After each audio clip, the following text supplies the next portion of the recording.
நேசரின் சப்தம் என்னும் இந்த நிகழ்ச்சியை இயேசுவே வாசல் ஊழியங்கள் மூலம் உங்களுக்கு ஜெபத்தோடு வழங்குவதில் பேரானந்தம் கொள்கிறோம். திருமறையின் உபதேசங்களை திருமறையின் அடிப்படையில் உங்களுக்கு உபதேசிப்பதே இந்த ஊழியத்தின் தரிசனம் ஆகும். திருமறையின் உபதேசங்களை ஏற்றுக்கொள்ளுங்கள், அதற்கு கீழ்ப்படியுங்கள். உங்கள் பாவங்களையும் சாபங்களையும் இயேசு நீக்குவார், கண்ணீர்களை துடைப்பார். நீங்கள் ஆசீர்வாதமாய் இருப்பீர்கள். ஜெபத்தோடு கேளுங்கள். இதோ நம்முடைய சகோதரர். ஆண்டவரும் கர்த்தருமாகிய இயேசு கிறிஸ்துவின் இனிய நாமத்தினாலே உங்கள் யாவரையும் அன்போடு கூட வாழ்த்துகிறேன். ஆண்டவராகிய கர்த்தர் இந்த நாளிலும் தேவனுடைய தீர்மானத்தின்படி உங்களோடு கூட வேத வசனங்களை திட்டமாகவும் தீர்க்கமாகவும் பேசுவார் என்று நான் ஆண்டவராகிய இயேசு கிறிஸ்துவுக்குள் விசுவாசிக்கிறேன். ஜெபத்தோடு கூட கேளுங்கள். ஆண்டவருடைய வார்த்தைகளை ஏற்றுக்கொள்ளுங்கள், அதற்கு கீழ்ப்படியுங்கள். ஆண்டவராகிய கர்த்தர் இந்த கடைசி காலங்களிலே உங்கள் ஒவ்வொருவரையும் இந்த உலகத்திற்கு சாட்சியாக நிறுத்துவார் என்பதிலே சந்தேகம் கிடையவே கிடையாது. செய்தியை பார்க்கிற நீங்கள் உடைய நண்பர்களுக்கும் அயலகத்தாருக்கும் கிறிஸ்தவ குடும்பங்களுக்கும் இந்த சேனலை நீங்கள் அறிமுகம் செய்யுங்கள். அநேகர் இந்த செய்திகளை பார்த்து ஆண்டவராகிய இயேசு கிறிஸ்துவை இரட்சகராக ஏற்றுக்கொண்டு அவருடைய ராஜ்யத்திற்கு ஆயத்தமாய் இருப்பதற்கு கர்த்தர் நிச்சயமாக கிருபை செய்வார். கர்த்தர் உங்களை ஆசீர்வதிப்பாராக. இந்த நாளிலும் நாம் தியானிக்கும்படியாக கொடுக்கப்பட்டிருக்கிற தலைப்பு என்னவென்று சொன்னால் தேவனுடைய கட்டளைகள் என்பதாகும். நாம் யாவருக்கும் தெரிந்திருக்கிறபடி பரிசுத்த வேதாகமத்திலே பழைய ஏற்பாட்டிலும் புதிய ஏற்பாட்டிலும் அநேக கட்டளைகளும் அநேக பிரமாணங்களும் கொடுக்கப்பட்டிருக்கிறது என்பதை நாம் அறிந்திருக்கிறோம். பழைய ஏற்பாட்டிலே நிறைய கட்டளைகளும் பிரமாணங்களும் கொடுக்கப்பட்டிருக்கிறது.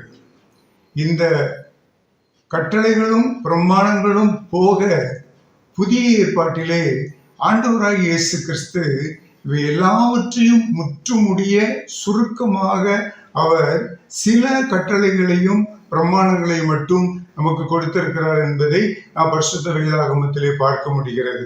ஏனென்று சொன்னால் ஆண்டவராகிய இயேசு கிறிஸ்து இந்த நியாய பிரமாணத்தையும் தீர்க்க தரிசனங்களையும் நிறைவேற்றும்படியாக இந்த உலகத்திலே வந்தார் என்று சொல்லி மத்தேயு 7வது அதிகாரத்திலே நான் வாசிக்க முடிகிறது. ஆகையினாலே புதிய ஏற்பாட்டிலே பழைய ஏற்பாட்டு காலத்தை போல அநேக பிரமாணங்கள் கொடுக்கப்படாமல் ஒரு சில கற்பனைகள் மட்டும், ஒரு சில கட்டளைகள் மட்டும் நமக்கு கொடுக்கப்பட்டிருக்கிறது. இந்த கற்பனைகளையும் இந்த கட்டளைகளையும் நாம் இந்த நாளிலே தியானிப்பது தேவனுடைய நாமத்திற்கு சாட்சியாக நாம் வாழ்வதற்கு பயனுள்ளதாக இருக்கும் என்று நான் ஆண்டவராகிய இயேசு கிறிஸ்துவுக்குள் விசுவாசிக்கிறேன். முதலாவது நாம் வேதாகமத்தை எடுத்து வாசித்து பார்ப்போமே என்று சொன்னால் ஆண்டவராகிய கர்த்தர் மத்தேயு 22வது அதிகாரம் 37வது வசனத்திலே சொல்கிறார், உன் தேவனாகிய கர்த்தரிடத்தில் உன் முழு இருதயத்தோடும் உன் முழு ஆத்மாவோடும் உன் முழு மனதோடும் அன்பு கூறுவாயாக என்று சொல்கிறார். பொதுவாக நாம் பார்ப்போம் என்று சொன்னால் கிறிஸ்தவமே ஒரு அன்பின் மார்க்கம்தான். கிறிஸ்தவத்திலே பழைய ஏற்பாட்டை எடுத்து பார்த்தாலும் சரி, புதிய ஏற்பாட்டை எடுத்து பார்த்தாலும் சரி, அதனுடைய அடிப்படையான கான்செப்ட் அன்பை சார்ந்ததாகவே இருக்கிறது. ஆண்டவராகிய இயேசு கிறிஸ்து நமக்கு சொல்கிறார், உன் தேவனாகிய கர்த்தரிடத்தில் நீ முழு ஆத்மாவோடும் முழு இருதயத்தோடும் முழு மனதோடும் அன்பு கூற வேண்டும் என்று சொல்கிறார்.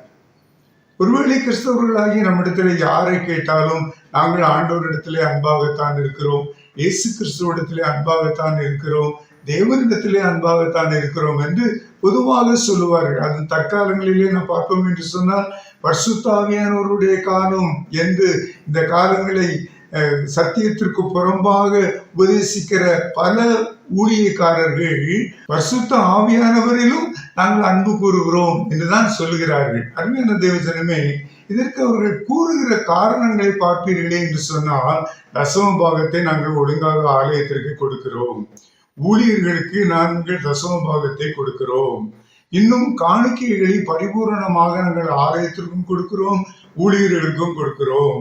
மிஷனரி ஸ்தாபனங்களுக்கு காணிக்கைகளை நிறைய நாங்கள் அனுப்புகிறோம். ஆலயத்திற்கு ஒழுங்காக செல்லுகிறோம். வேத வசனத்தை காலையும் மாலையும் ஒழுங்காக நாங்கள் வாசிக்கிறோம். அதே போல காலையும் மாலையிலும் நாங்கள் குடும்பமாக ஜெபிக்கிறோம். இப்படியெல்லாம் நாங்கள் எங்களுடைய செயல்களிலே ஆண்டவராகிய இயேசு கிறிஸ்துவை அன்பு கூறுவதை நாங்கள் வெளிப்படுத்துகிறோம் என்று அநேக கிறிஸ்தவர்கள் இந்த நாட்களிலே சொல்கிறார்கள். பொதுவாக கிறிஸ்தவர்களிலே இப்படிப்பட்ட செயல்பாடுகளிலே ஒரு பெரிய திருப்தி ஏற்படுகிறது. நான் காணிக்கை கொடுக்கிறேன், நான் தசமபாகம் கொடுக்கிறேன், நான் உபவாசம் எடுக்கிறேன், நான் ஜெபிக்கிறேன், ஆலயத்திற்கு போகிறேன், வேதாகமத்தை ஒழுங்காக வாசிக்கிறேன் என்கிற இந்த காரியத்திலேயே நாங்கள் இயேசு கிறிஸ்துவிடத்திலே அன்பு கூறுகிறோம் என்கிற ஒரு நிலைக்கு வந்து விடுகிறார்கள். அன்பான தேவனுடைய ஜனமே, ஆண்டவராகிய இயேசு கிறிஸ்துவிடத்திலே அன்பு கூறுவதற்கு இவைகள் சான்று அல்ல. ஒரு அளவிற்கு இவைகளை சான்றாக எடுத்துக்கொள்ளலாம். முழுக்க முழுக்க இவைகளைத்தான் சான்றாக எடுத்துக்கொள்ள வேண்டும் என்பது கிடையவே கிடையாது வேதாகமத்தின் அடிப்படையில். காரணம் எப்படி என்று சொன்னால், ஆண்டவராய் இயேசு கிறிஸ்து தெளிவாக சொல்கிறார், வாசியுங்கள். யோவான் சுவிசேஷம் 14வது அதிகாரம் 15வது வசனம், நீங்கள் இயேசு கிறிஸ்துவாகிய என்னிடத்தில் அன்பாய் இருந்தால் என் கற்பனைகளை கைக்கொள்ளுங்கள். தெளிவாக புரிகிறதா?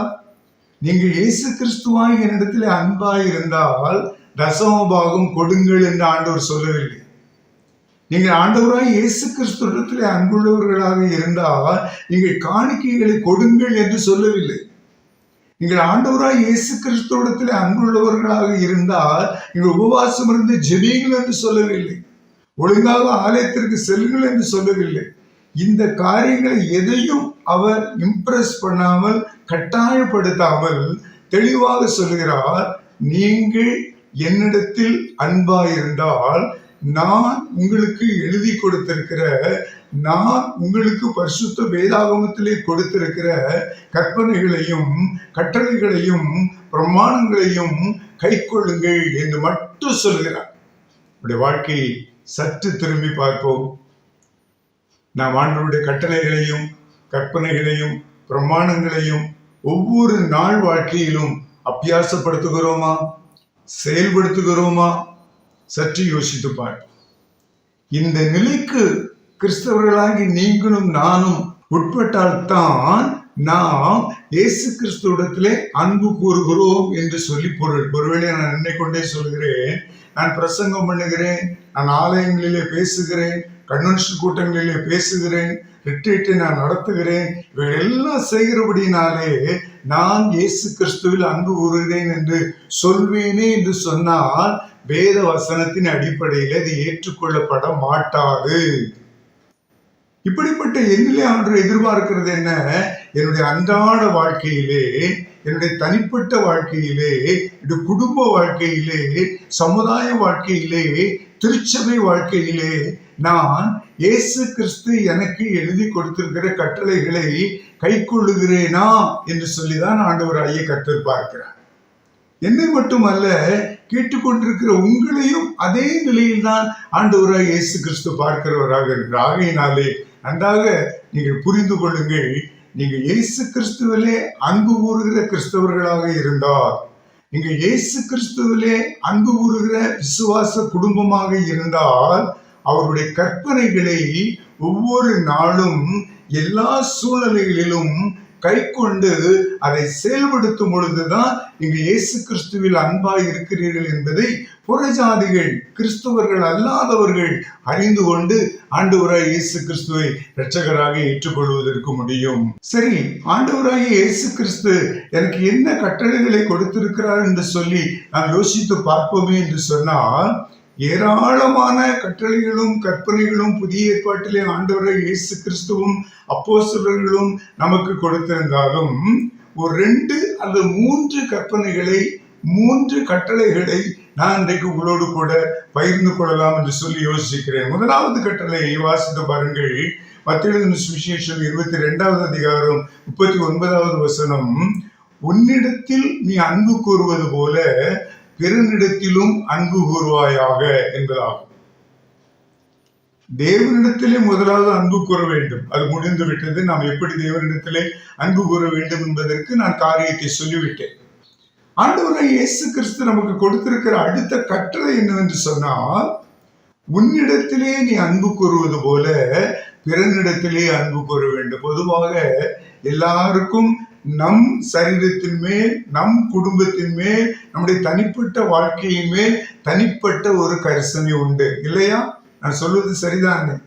அப்படி இருப்பது சரிதான்.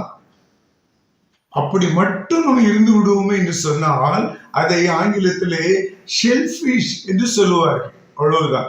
தன்னலம் உள்ள ஒரு கிறிஸ்தவன், தன்னலம் உள்ள ஒரு கிறிஸ்தவ குடும்பம் என்றுதான் சொல்லுவார்கள். ஆண்டவராகிய இயேசு சொல்கிறார், நீ உன்னிலே எப்படி அன்பு வைத்திருக்கிறாயோ, உன் குடும்பத்தில் எப்படி அன்பு வைத்திருக்கிறாயோ, அதே போல பிறனிடத்திலே நீ அன்பு வைக்க வேண்டும் என்று சொல்கிறார். பிறன் யார்? ஒருவேளை நாம் நினைக்கிறோம், நம் அண்டை அயலகத்தாருக்கு நாம் பல நன்மைகளை, உதவிகளை செய்கிறோம், அது அவர்களிலே நாம் அன்பு கூறுவதாகும் என்று சொல்லி நினைக்கிறோம். சரிதான், இல்லை என்று சொல்லவில்லை. ஆனால் பிறன் என்பவன் அவர்கள் அல்ல. அவர் யார் என்று சொன்னால், நமக்கு முன் பின் தெரியாத ஒருவர், அல்லது நமக்கு அறிமுகம் இல்லாத ஒருவர் ஏதோ ஒரு தேவையோடு வாழ்ந்து கொண்டிருக்கிற வேளையிலே அந்த தேவையை விசாரித்து அறிந்து அவருக்கு அவைகளை நாம் செய்து அவரை வாழ வைப்பதே அவர் மேல் நாம் வைக்கிற அன்பு என்று சொல்லி நாம் விளங்கிக் கொள்ள வேண்டும். ஒருவேளை நாம் அநேகருக்கு உதவி செய்வோம். ஆலயத்திலே சண்டே சர்வீஸ் முடிந்து வெளியே வரும் பொழுது நிறைய பிச்சைக்காரர்கள் உட்கார்ந்து கொண்டிருப்பார்கள். அவர்களுக்கெல்லாம் நாம் பணத்தை போட்டு விட்டு வருவோம். கிறிஸ்துமஸ், புது வருடம், ஈஸ்டர் வந்துவிட்டது என்று சொன்னால் அநேக ஏழை எளிய மக்களுக்கு நாம் ஆடைகள் எடுத்து கொடுப்போம், நிறைய பண உதவி செய்வோம், ஆகாரம் கொடுப்போம், இது எல்லாம் செய்வோம். இன்னும் நம்முடைய கல்யாண நாட்களுக்கு, பிறந்த நாட்களுக்கு ஆர்ஃபனேஜஸுக்கு போய் அல்லது ஓல்டேஜ் ஹோமுக்கு போய் அவர்களுக்கு ஒருவேளை ஆகாரத்தை கொடுத்து வருவோம். இதெல்லாம் நாம் அவர்களிலே காண்பிக்கிற அன்பு என்று நாம் எண்ணிக்கொள்ளுகிறோம். அருமையான தேவஜனமே, இது வேதம் சொல்லுகிற இந்த அன்பிலே மிக மிக குறைவான ஒரு காரியம் என்பதை நீங்கள் விளங்கிக் கொள்ள வேண்டும். ஆண்டவர் எப்படி பிறரிலே நாம் அன்பு கூற வேண்டும் என்று விரும்புகிறார் என்று சொன்னால், என்னிலே நான் அன்பு கூறுவது போல, எனக்கு ஒரு தேவை இருந்தால் அந்த தேவையை பூர்த்தி செய்வதற்கு, என் வாழ்வாதாரத்திற்கு எவ்விதமாக நான் பாடுபட்டு அதை பூர்த்தி செய்வேனோ அதே போல பிறனுக்கு அடிப்படையான ஒரு தேவையோடு வாழ்ந்து கொண்டிருக்கிற அவனுக்கு அவனுடைய வாழ்வாதாரத்தை பரிபூர்ணமாக செய்து கொடுப்பதுதான் அவனிலே நாம் அன்பு கூறுவதாகும். ஒரு நாள் ஒரு அன்பு சகோதரர் ஒரு தேவனுடைய மனுஷரை பார்த்தார். அவரோடு கூட பேசினார். எனக்கு ஏதாவது உதவி செய்யுங்கள் ஐயா, நாங்கள் கஷ்டப்படுகிறோம் என்று சொல்லி கேட்டார். அந்த தேவனுடைய ஊழியக்காரர் அவரிடத்தில் கேட்டார், உங்களுக்கு என்ன செய்வதற்கு முடியும்? ஒரு வாழ்வாதாரத்திற்கு நீங்கள் என்ன தொழில் செய்து உங்களை காப்பாற்றுவதற்கு முடியும் என்று சொல்லி கேட்டார். அவர் சொன்னார், எனக்கு வடை சுட்டு விற்க தெரியும் என்று சொன்னார்.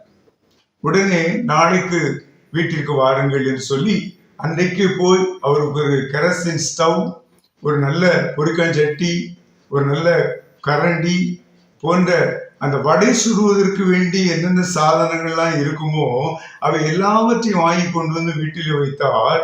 மறுநாளிலே அவர் வந்தார். வந்து அவரிடத்திலே இதை நீங்கள் வைத்து பயன்படுத்திக் கொள்ளுங்கள் என்று சொல்லி மூலதனமாக கொஞ்சம் ரூபாயை அவருக்கு கொடுத்தார். அவர் அதை வாங்கி கொண்டு நன்றி சொல்லிவிட்டு அதை வைத்து கொஞ்சம் கொஞ்சமாக வியாபாரம் செய்து வடை சுட்டு அந்த கடையை பெரிதாக்கி, பின்பு அதிலே பிரேக்ஃபாஸ்ட் எல்லாம் செய்து அந்த கடையை இன்னும் பெரிதாக்கி, பின்பு அதிலே மத்தியான ஆகாரத்தையும் செய்து அந்த கடையை இன்னும் பெரிதாக்கி ஒரு பெரிய ஹோட்டலையே அவர் நடத்த ஆரம்பித்தார். அவருடைய குடும்பம் ஆசீர்வதிக்கப்பட்டது, அவருடைய குடும்பம் வளர்ந்தது. அவர் பூரண ஆசீர்வாதம் பெற்றவராக ஆண்டவராகிய இயேசு கிறிஸ்துவுக்கு என்று சாட்சியாக வாழ்வதற்கு முடிந்தது. அருமையான தேவஜனமே, இதுதான் பிறருக்கு நாம் செய்கிற உதவி. அதாவது நமக்கு முன்பின் தெரியாத ஒருவருக்கு அவருடைய அடிப்படை காரியம் என்ன என்பதை கேட்டு அவருடைய வாழ்வாதாரத்திற்கு தேவையான காரியத்தை திருச்சுவையாகவோ தனி விசுவாச குடும்பமாகவோ தனிப்பட்ட ஊழியனாகவோ நாம் அவர்களுக்கு அந்த காரியத்தை செய்து கொடுப்பதுதான் பிறனிலே நாம் அன்பு கூறுவதாகும். நம்ம சற்று ஆராய்ந்து பார்ப்போம். நாம் இந்த வகையிலே யாரிடத்திலெல்லாம் அன்பு கூர்ந்திருக்கிறோம் என்பதை சற்று நாம் ஆராய்ந்து பார்ப்போம். இதுவரையிலும் நாம் அப்படியெல்லாம் செய்யவில்லை, அப்படியெல்லாம் செய்தால் என்னை ஏமாளி என்று சமுதாயம் சொல்லும் என்று நான் அதை கருத்தில் கொள்ளவே இல்லை. ஆனால் ஏழை எளியவர்களுக்கு அவ்வப்போது நான் ட்ரெஸ்ஸஸ் எடுத்து கொடுத்திருக்கிறேன், ஆகாரம் எடுத்து கொடுத்திருக்கிறேன், அவ்வப்போது தேவைகளுக்கு பணம் கொடுத்திருக்கிறேன் என்று சொல்லி நீங்கள் சொல்வீர்களே என்று சொன்னால் அது ஒரு வகையான உதவிதான், ஒரு வகையான அன்பு தான். ஆனால் அது தேவன் நம்மிடத்தில் எதிர்பார்க்கிற பூரணமான அன்பு இல்லை.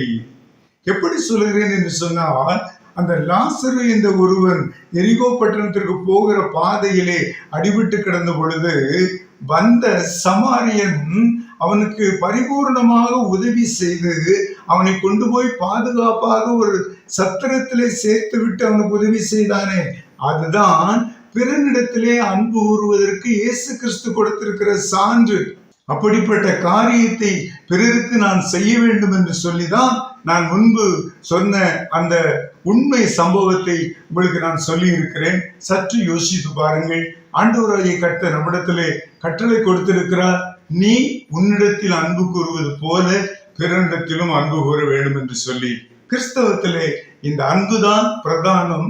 நீ பிறனிடத்திலே அன்பு கூறாமல் இருந்தால் நீ இயேசு கிறிஸ்துவிலும் அன்பு கூறவில்லை என்றுதான் பொருள் என்பதை ஆண்டவராகிய இயேசு யோவான் 14வது அதிகாரம் 15வது வசனத்தில் திட்டவட்டமாக சொல்லி இருக்கிறார்.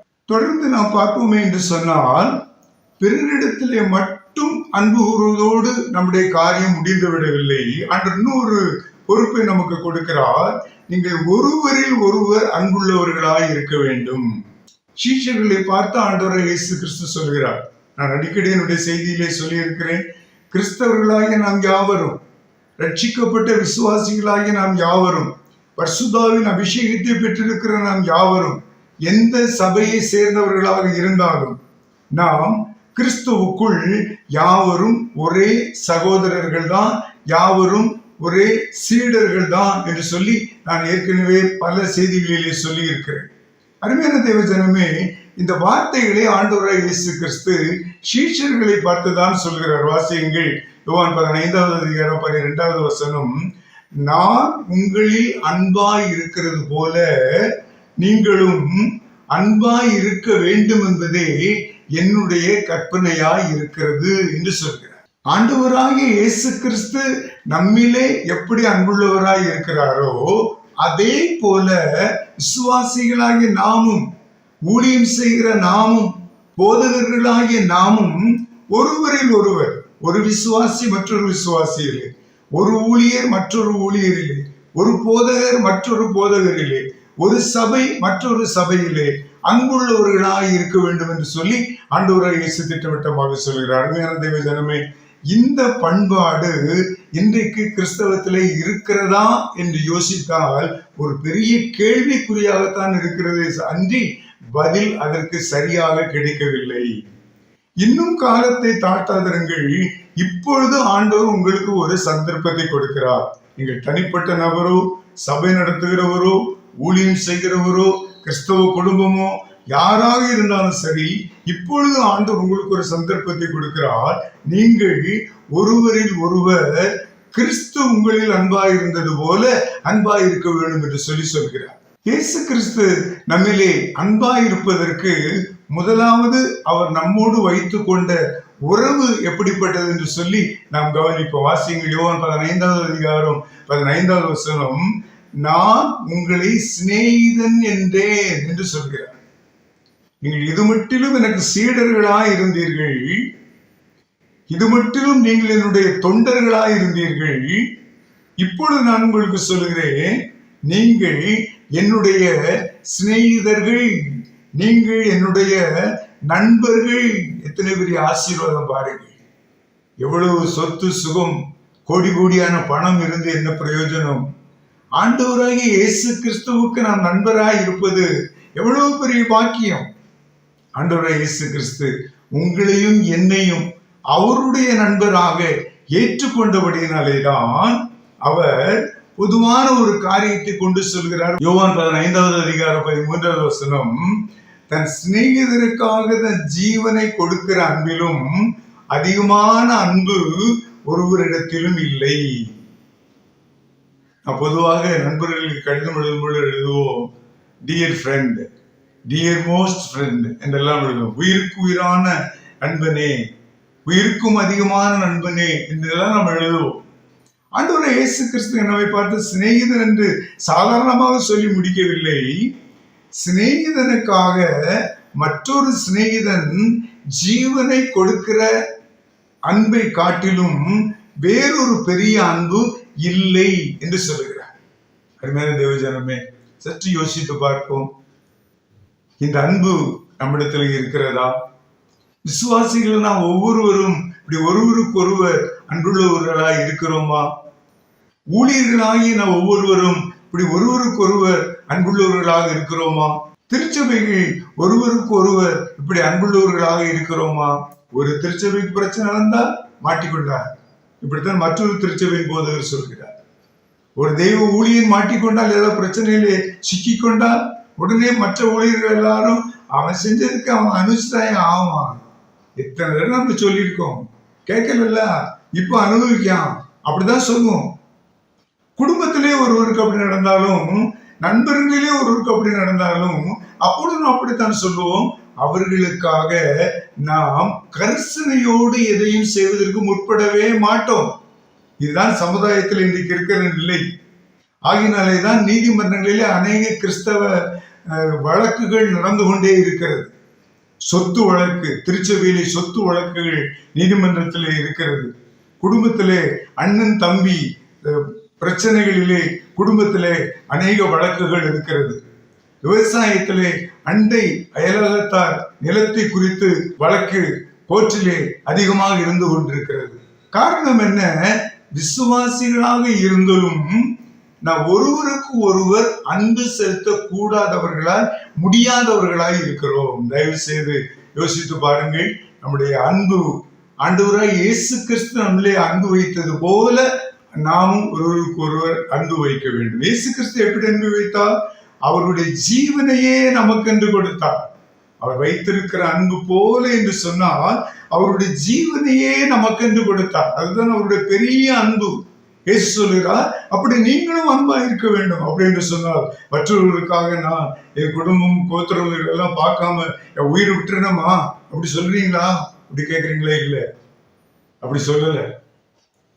ஒருவர் அப்படிப்பட்ட ஒரு பிரச்சனையிலே மாட்டிக்கொண்டார் என்று சொன்னால், உங்களால் எவ்வளவு தூரத்துக்கு செயல்பட முடியுமோ, உதவி செய்ய முடியுமோ, உங்களுடைய பணத்தை அதற்காக எவ்வளவு செலவு செய்ய முடியுமோ, உங்களுக்கு எவ்வளவு விஐபிஸை சந்தித்து அந்த காரியமாக பேசி அவர் இந்த வழக்கிலிருந்து விடுதலை செய்ய முடியுமோ, அந்த பிரச்சனையிலிருந்து விடுதலை செய்ய முடியுமோ, அதை முழுக்க முழுக்க நீங்கள் செய்தாக வேண்டும்.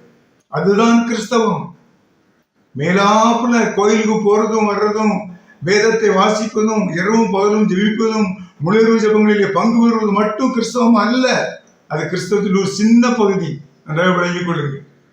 ஆகையினாலே ஆண்டவராய் இயேசு கிறிஸ்து சொல்லுகிறார், நான் உங்களில் அன்பாய் இருந்தது போல நீங்களும் ஒருவரில் ஒருவர் அன்பாக இருக்க வேண்டும் என்று சொல்லுகிறார்.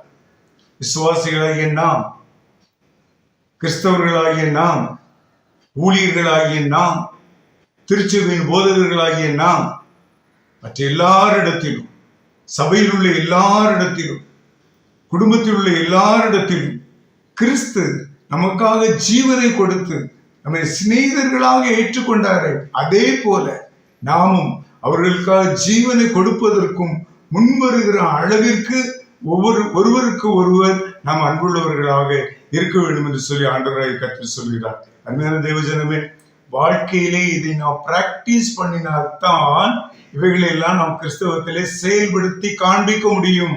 நன்றாக விளங்கிக் கொள்ளுங்கள்.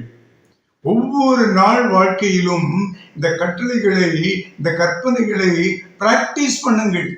இப்படிப்பட்ட சூழ்நிலைகள் எப்பொழுதெல்லாம் வருகிறதோ இந்த வசனங்களை கொண்டு பிராக்டிஸ் பண்ணுங்கள். அப்பொழுது இது உங்களுடைய வாழ்க்கையிலே எளிதான ஒரு காரியமாக மாறிவிடும். கிறிஸ்து இயேசுடைய நாமம் மகிமைப்படுவதற்கு ஏது உண்டாகும் என்பதிலே சந்தேகம் கிடையவே கிடையாது. மூன்றாவதாக நாம் வேதாகமத்தில் இருந்து மற்றொரு காரியத்தை பார்க்க போகிறோம். குடும்பங்கள் பிரிக்கப்படவே கூடாது. ஏனென்று சொன்னால் குடும்பத்தை ஏற்படுத்தினவர் ஆண்டவராகிய கர்த்தர். அவர் மனிதனை ஆதாமும் ஏவாளுமாக சிருஷ்டித்தார். சிருஷ்டித்த அவர்களை பார்த்து சொன்னார், இவர்கள் 2 பேரும் ஒரே சரீரமாய் இருக்கிறார்கள் என்று சொன்னார். அப்படிப்பட்ட ஒரே சரீரத்தை இந்த கடைசி காலங்களிலே சத்தியம் திருச்சபைகளிலே சரியாக சொல்லப்படாததினாலே, போதகர்கள் விசுவாசிகளுக்கு சரியான ஆலோசனை கொடுக்காததினாலே அநேக குடும்பங்கள் இன்னைக்கு பிரிந்து பிரிந்து போய்கொண்டே இருக்கிறது. வழக்குகள் நிறைய நீதிமன்றங்களிலே இருந்து கொண்டே இருக்கிறது. வேதத்திற்கு புறம்பான ஒரு பண்பாடு. திருமணமான ஒரு கணவனும் மனைவியும் எந்த சூழ்நிலையிலும் பிரிந்து போக வேண்டும் என்கிற எண்ணத்தையே கொள்ளக்கூடாது. அப்படி எண்ணம் கொண்டு நீதிமன்றங்களுக்கு நீங்கள் சென்று நீதிமன்றத்தின் மூலமாக பிரிந்து செல்வீர்களே என்று சொன்னால், வேதவசனம் சொல்கிறது, தேவன் இணைத்ததை மனிதன் பிரிக்காதிருக்க கடவன் என்று சொல்கிறார்.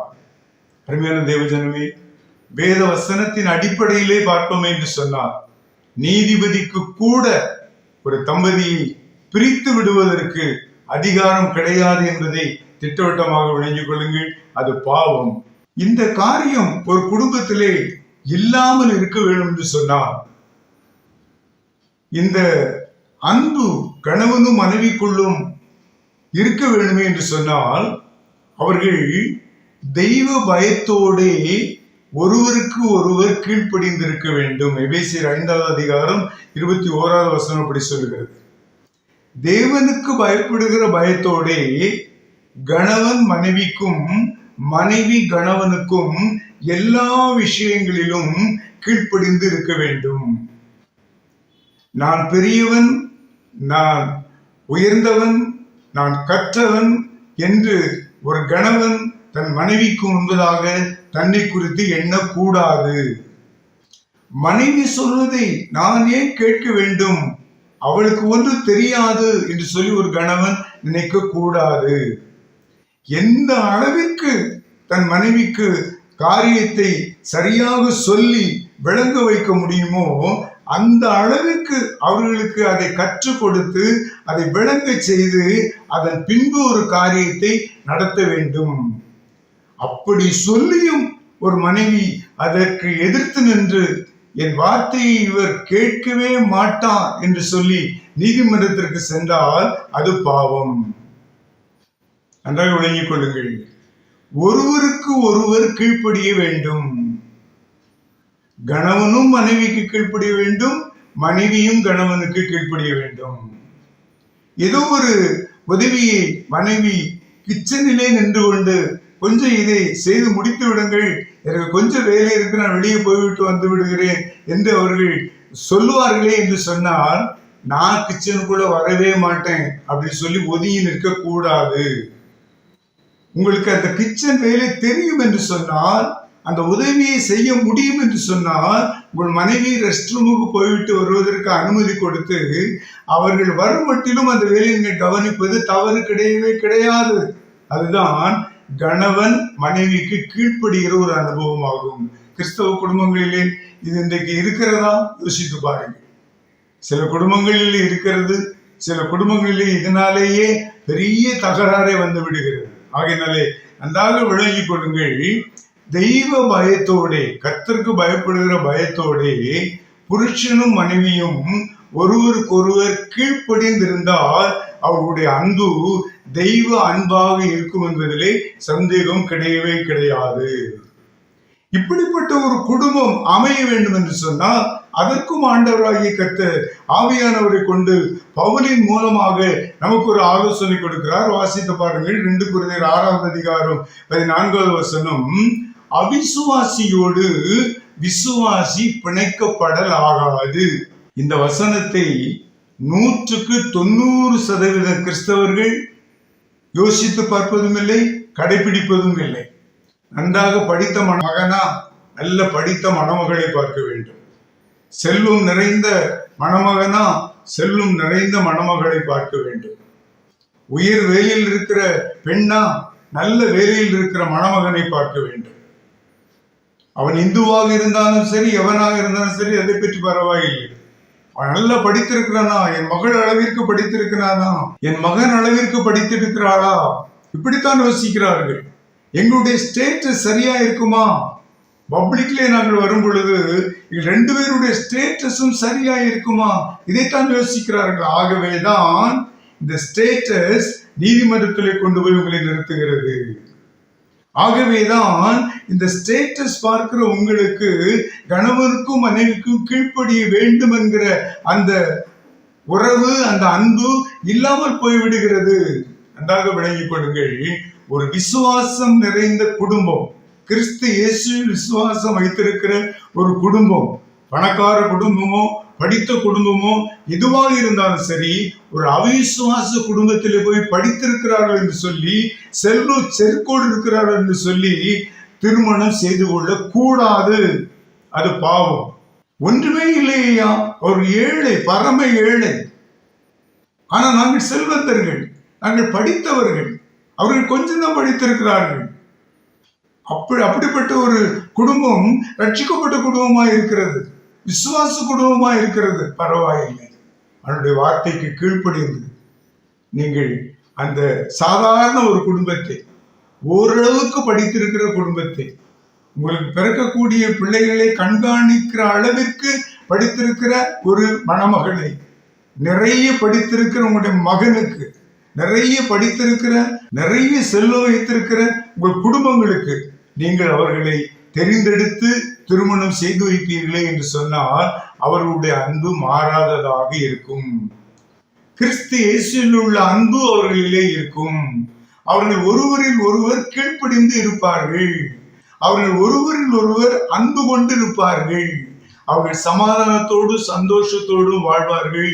எந்த சூழ்நிலையிலும் இந்த உலகத்தின் மக்கள் நீதிமன்றத்தை தேடி ஓடுவது போல போகவே மாட்டார்கள். கிறிஸ்தவ குடும்பங்கள் சாட்சி உள்ள ஒரு குடும்பமாய் இருக்கும். இன்றைக்கு நம்முடைய சமுதாயத்திலே எத்தனை குடும்பங்கள் இப்படி அல்லல்பட்ட குடும்பங்கள், யோசித்து பாருங்கள். எத்தனை குடும்பங்கள் இப்படி சீர்கெட்ட குடும்பங்கள், யோசித்து பாருங்கள். இனிமேலாவது வரும் காலங்களிலாவது நன்றாக யோசித்து உங்களுடைய பிள்ளைகளுக்கு திருமண ஏற்பாடுகளை செய்யுங்கள். விசுவாசியான நீங்கள் அவிசுவாசமான ஒரு குடும்பத்திலே பெண் எடுக்கவோ மணமகனை எடுக்கவோ வேண்டவே வேண்டாம். அப்பொழுது ஆண்டவராகிய கர்த்தர் உங்களை ஆசீர்வதிக்கிற தேவனாய் இருக்கிறார். அப்பொழுது தேவன் உங்களுடைய குடும்பத்தை ஆபிரகாமுடைய குடும்பத்தை போல பலுகி பெருக செய்கிற தேவனாய் இருக்கிறார். தேவன் இதைத்தான் நமக்கு இன்றைக்கு கட்டளையாக கொடுத்திருக்கிறார். தேவன் இணைத்ததை மனிதன் பிரிக்கவே கூடாது. கிறிஸ்து இயேசு நம்மிலே அன்பா இருக்கிறது போல நாம் ஒருவரில் ஒருவர் அன்புள்ளவர்களாக இருக்க வேண்டும். நம்மை ரட்சித்த தேவனிடத்திலே அவருடைய கட்டளையில் எல்லாவற்றையும் கை கொண்டு நடந்து நாம் அவரிலே அன்பா இருக்கிறோம் என்பதை சமுதாயத்திற்கு வெளிப்படுத்த வேண்டும். ஆண்டவராகிய கர்த்தர் சமுதாயத்தை அப்பொழுது ரட்சிப்பார். இந்த தீர்மானத்தோடு நாம் ஜெபிப்போமா? நான் தேவனிலே அன்பு கூறுகிறேன். அவருடைய கற்பனைகள் கட்டளைகள் எல்லாவற்றையும் என்னுடைய வருங்கால வாழ்க்கையிலே 100க்கு 100 நான் கடைபிடிப்பேன். தீர்மானம் பண்ணுங்கள். ஆண்டவருடைய ஆசீர்வாதத்தை நம்முடைய ஆதி பிதாக்களை போல நீங்களும் நானும் பெற்று வாழ்வதற்கு முடியும். இயேசு கிறிஸ்து என்னில் அன்பாக இருக்கிறது போல நான் பிறனிடத்திலும் அன்பாக இருப்பேன். நாங்கள் ஒருவரில் ஒருவர் அன்பாக இருப்போம் என்று சொல்லி நீங்கள் இன்றைக்கு தீர்மானம் எடுங்கள். ஆண்டவராகிய இயேசு கிறிஸ்து உங்களுக்கு சமாதானத்தையும் சந்தோஷத்தையும் பரிபூர்ண ஆசீர்வாதத்தையும் கொடுக்கிற ஒரு தேவனாக இருக்கிறார். விசுவாசியாகிய நான் அவிசுவாசியான ஒரு குடும்பத்திலே போய் மணமகனையோ மணமகளையோ தேடி செல்லவே மாட்டேன் என்று சொல்லி நீங்கள் தீர்மானத்தோடு இந்த நாளிலே ஜெபிப்பதற்கு முன்வாருங்கள். ஆண்டவரிடத்திலிருந்து நிச்சயமாக வாக்குத்தத்தத்தின்படி ஆசீர்வாதங்களை பெற்றுக்கொள்வீர்கள் என்பதிலே சந்தேகம் கிடையவே கிடையாது. ஜெபிப்போமா? அன்புள்ள நல்ல ஆண்டவரே, அருமையான வார்த்தைகளுக்காக ஸ்தோத்திரம். கேட்டுக்கொண்டிருக்கிற யாராக இருந்தாலும் சரி ஆண்டவரே, எப்படிப்பட்ட சூழ்நிலையில் இருந்தாலும் சரி, எப்படிப்பட்ட குணம் படைத்தவர்களாக இருந்தாலும் சரி, எவ்வளவு எரிச்சல் உள்ளவர்களாக இருந்தாலும் சரி, எவ்வளவு கோபம் உள்ளவர்களாக இருந்தாலும் சரி, எவ்வளவு மன்னிக்க முடியாதவர்களாக இருந்தாலும் சரி, எவ்வளவு பழிக்கு பழி வாங்குகிறவர்களாக இருந்தாலும் சரி, இன்றைக்கு தேவரே, நீர் எங்களில் அன்பு கூர்ந்தது போல நாங்களும் எங்களோடு கூட இருக்கிற விசுவாசிகள் மத்தியிலே ஒருவருக்கு ஒருவர் அன்பாய் இருப்போம் என்று சொல்லி தீர்மானிக்கிற ஒவ்வொருவரையும் கர்த்தர் ஆசீர்வதிப்பீராக, அவருடைய தேவைகளை சந்திப்பீராக. அப்படியே ஆண்டவரே, மன வாழ்க்கையை ஏற்பாடு செய்து கொண்டிருக்கிற பெற்றோர் வேத வசனத்தின்படி சீராக ஆராய்ந்து பார்த்து தேவரே, விசுவாச குடும்பத்திலே மணப்பெண்ணையும் மணமகனையும் தெரிந்தெடுத்து அவர் குடும்பத்தை ஆசீர்வதிக்கும்படியா உடைய கரங்களிலே ஒப்புக் கொடுக்கிறேன் ஆண்டவரே. கர்த்தர் தாமே ஆசீர்வதியும், உடைய நாமத்தை மகிமைப்படுத்தும், சாட்சிகளாக பயன்படுத்தும். ஆண்டவராய் இயேசு கிறிஸ்துவின் நாமத்திலே ஜெபிக்கிறேன் ஜீவனுள்ள நல்ல பிதாவே, ஆமென், ஆமென். இந்த நிகழ்ச்சி உங்களுக்கு ஆசீர்வாதமாக இருந்திருக்கும் என்று கர்த்தருக்குள் நம்புகிறோம். எங்கள் முகவரி